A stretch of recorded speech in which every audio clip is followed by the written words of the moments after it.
உலகின் ஒரே பகுத்தறிவு நாளேடான விடுதலையில் வந்துள்ள இன்றைய செய்திகளை பார்க்கலாம். இது பெரியார் மண், அண்ணா ஆண்ட மண், கலைஞர் ஆண்ட மண், மு.க.ஸ்டாலின் ஆண்ட மண், ஆளப்போகிற மண். திண்டுக்கல்லில் எதிர்கட்சியினரின் அவதூறு பிரச்சாரங்களை கண்டித்து தமிழர் தலைவர் ஆசிரியர் அவர்களின் பதிலடி இன்றைய விடுதலையில் இடம்பெற்றுள்ளது. எங்கள் அப்பன் குதிருக்குள் இல்லை என்ற தலைப்பில் இன்றைய விடுதலை தலையங்கம் எழுதியுள்ளது. அஇஅதிமுக பிஜேபிக்கு அடமான பொருளாக வைத்துவிட்ட அதன் பொதுச் செயலாளர் எடப்பாடி பழனிசாமி அவர்கள் எந்த அளவுக்கு சென்றிருக்கிறார்கள்? செய்தியாளர்களிடையே அவர்கள் அளித்த பேட்டி என்ன? தமிழர் தலைவர் ஆசிரியர் அவர்கள் அதற்கு எழுதிய பதில்கள், பூனைக்குட்டி வெளியில் வந்துவிட்டது போன்ற பல்வேறு செய்திகள் இன்றைய தலையங்கத்தில் இடம்பெற்றுள்ளன. தொகுதி மறுவரைக்கு ஏன் அவசரம்? தென் மாநிலங்களின் குரலை ஒடுக்க பாஜக அரசு நினைக்கிறதா?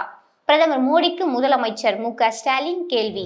6ஆம் வகுப்பில் 3வது மொழி கட்டாயம், சிபிஎஸ்இ பள்ளிகளுக்கு அவசர உத்தரவு. இந்த உத்தரவை அவசரமானது மற்றும் கட்டாயமானது என்று குறிப்பிட்ட சிபிஎஸ்இ அனைத்து பள்ளிகளுக்கும் ஒரு வாரத்திற்குள் மும்மொழி திட்டத்தை நடைமுறைப்படுத்த வேண்டும் என்று அறிவித்துள்ளது. தீபத்தூன் விவகாரத்தில் தனி நீதிபதி பிறப்பித்த பல உத்தரவுகளுக்கு சென்னை உயர்நீதிமன்ற அமர்வு இடைக்கால தடை விதித்தது.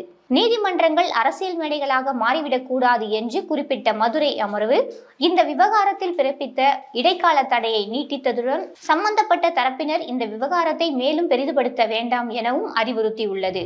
திமுக திட்டங்கள் இருக்கும் வரை தமிழ்நாட்டை ஸ்டாலின் தான் ஆளுவார்.